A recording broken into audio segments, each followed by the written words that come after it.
Hi everyone. I'm very happy to be here today to talk about negotiation. Now, I'm not going to be technical at all. I followed the previous presentation. I don't have graphs, and I'm not sure I understood everything that was said earlier. Today, I'm going to share my experience of negotiation because I was lucky enough to be in different negotiation situations in different environments, and we realized that processing information, varied information, was a real challenge. And today in companies, our ability to look for the right information is a real advantage in negotiations. Now, I was a negotiator at the RAID. Does everyone know what it is? Who doesn't know what the RAID is? Okay, you can stay in the room. Right, the RAID is an intervention task force. It was created in the 90s when we realized that we had to deal with complex situations. We had deranged people, kidnappers, and we had to access information very quickly, information on them. And so when I got into the RAID, I saw what you can see in Hollywood films where you push a button, look up information, and you get the complete file of that person. That would help you understand his profile, why he does what he's doing, and so on. Unfortunately, that's not how it works. And today, in these types of task forces, we know that there is information available on the psychological profile of the person, the professional background of that person. Thanks to social networks, you can get quite a lot of information. You have to know that the police can have access to those networks. When dealing with a deranged person, you can access quite a lot of information on his profile. For instance, it's very useful to know whether or not these people have weapons. Do they have a permit to hold a weapon? And unlike what you could see in various series, like for instance CSI, the process isn't as simple as it seems. If you don't access those systems, you're in trouble. And it's the same in companies. Now, I studied in Quantico in the FBI National Academy. It's a white building, and you wonder whether Mulder and Scully are still there. And anyway, when I got there, I was very surprised to see that the challenges were the same in terms of processing information. They had the same difficulty, how to access data instantly, how to collect information, how to centralize information that could be useful in analyzing the profile of the person we're dealing with, how to understand his motivations, so that we can plan a strategy to solve the situation. These experiences have led me to the workplace. In the years 2000, there was an increase in crisis situations. French people working internationally, and I was in a company dealing with negotiation situations. And today I have my own network, 70 negotiators worldwide who deal with those specific situations. Do you know about kidnapping in the world? How many kidnappings in the world every year? How many do you think? Anyone? Tens of thousands? Millions? 1 million? I wish I had that turnover. C'est vrai que le chiffre officiel de kidnapping aujourd'hui, c'est entre 30 et 40 000. The official number is between 30 and 40,000 kidnappings. That's the official number. In our own environment, there aren't very many of us. It's probably closer to 450 to 500,000. Do you know which country has the most kidnappings? Like flash kidnappings. There's a technique if you ever go to Mexico. People have their name written on a cardboard, and some think that if you come in with a cardboard, That's because you don't know anyone. So you end up following that person, and that person takes all your belongings, and you just go home completely naked. But that's not the type of situations we deal with. But a third of kidnappings are in China. They kidnap each other, but you know. The second country is India, and Mexico comes third. In these types of situations, one difficulty, once again, is access to data, real-time information, cross-checked information, and sharing information between all negotiators. And one of our difficulties today is to be faced with people who know how to process information, how to access information, because we're dealing with ransomware cases where you hold information hostage. You have hackers who get sensitive information and who ask money to give it back or to agree not to broadcast it. And very recently, not in France, I never talk about France for reasons of ethics, but abroad, there was a case where a marketplace was hacked, and traders were trading in raw materials, very volatile market. And the entire room was completely blocked.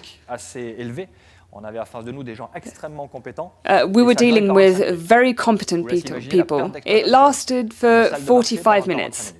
Just imagine the losses incurred because of those 45 minutes. There was another case, health infrastructure, where hackers found a patient file called VIP. Good classification of the information. It was very easy to find, so they found it very easily. And there were 150 names of VIPs. 2 were called by hackers.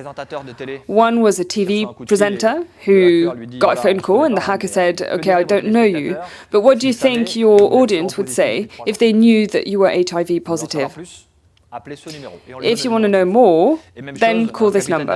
And then another person, CEO, who was called and told, "What would your shareholders think if they knew you were going to see a therapist? If you want to know more, call that number." And the number was the number of the CEO of that infrastructure.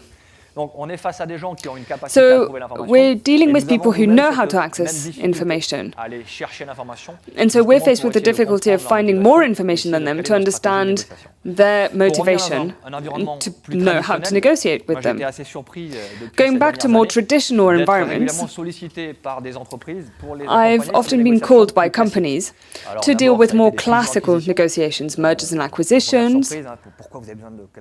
Why me for a merger? I don't know. I know nothing about finance. It isn't my job. But when you think about the negotiations that are implied in a merger, it's the same thing as a complex situation you might have when dealing with a kidnapper or with someone who's isolated himself. You need to analyze what's going on. You need to know the timing. You need to know the mechanisms at play. And in business situations, I was very surprised to see how incapable we were to find the right information. There are always people who are capable of asking questions around, to find resources, often very open sources. So you don't find confidential data.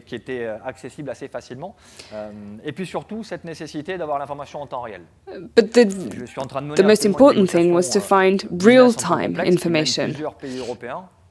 I'm currently on negotiations dealing with several European countries. There are several negotiations happening simultaneously. And we are still having to send each other information via email. So there is a problem of time lag.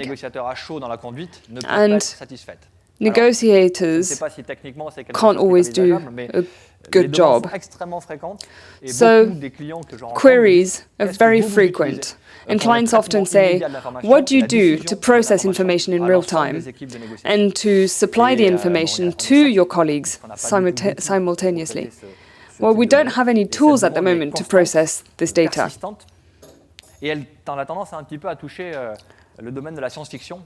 And often, we end up having to deal with sci-fi because we're thinking of situations where you could hear the voice of the negotiator from the other side to try and work out what his emotional levels are,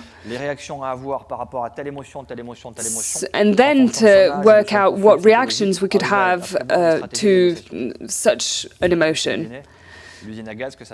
So it's a very complex process. We've created a software like that. At the end of the 90s, we created a software which enabled us to have a psychological profile of the deranged person or of the kidnapper. And most of the time, we find a paranoid profile, because without knowing it, we oriented all our questions to that profile. So the answer was generally that we were dealing with a paranoid person. So I don't know whether this is something we should be focusing on.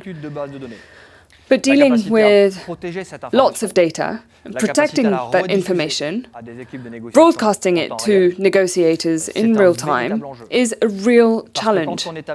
Because when you have to prepare negotiating strategies, the right value-added information is what's going to make the difference. Imagine a business negotiation. We're doing that currently in a Middle East country. Real-time negotiators have to validate the information given by the other party. They have to bring counter-arguments to arguments that haven't yet been addressed, so they have to react in real time. There are several simultaneous negotiations at different levels. And in fact, this morning I had a meeting on this very theme. So you have to understand the mapping of different mindsets. And if you're able to go beyond the information that you can find on Google, if you're able to find out about negotiators involved in a given situation, you'd be able to understand where the influences lie, where the bargaining powers are. And if we started today, we might be able to get such a sociogram by Friday or Saturday. So we need 4 days to do one. So we need that time lag in order to be able to create such a mapping system. And I'm sure this is something that should be thought about. Now, obviously, I'm dreaming here, but we could probably create a system to have that sort of mapping made available. In terms of trading, being able to access all negotiations that have happened in that field, covering, for instance, aeronautics or the food industry, would make it possible to elaborate a strategy very quickly, a strategy to ensure that the other party can agree to a certain situation, would be able to think about the right argument to move things along. And then there's another challenge, which is that we are now having to deal with distance negotiations, video conference. That's more and more frequent. And our problem is the problem of information security in that type of negotiations. For example, we had a video conference negotiation. It was an international fraud case. And unfortunately, the system was hacked. And hackers were able to detect the data, were able to collect the data, and they contacted the company at the origin of the fraud. They said, we know what's happened. You have to pay us if you don't want us to broadcast this information worldwide. So distance negotiation is currently a vulnerability because, unfortunately, we're dealing with people who are much more aware of how to get information than we are. So, again, I don't know if I'm dreaming or if maybe one day technology will be able to do something about this. But there is a lot of demand for distant negotiation. And it would be very useful to get that kind of tool to create a system that would be safe. I've got 20 seconds left, unfortunately, 19. As you'll have guessed, I talk a lot. As a negotiator, it's best if you like to talk. Otherwise, it's a job that takes forever. My longest negotiation lasted 21 hours. And at the end, he said, "Okay, I give up, but please tell him to stop talking." That's a new method of negotiation. Okay, time out. I've not gone over time. If you've got questions, please ask.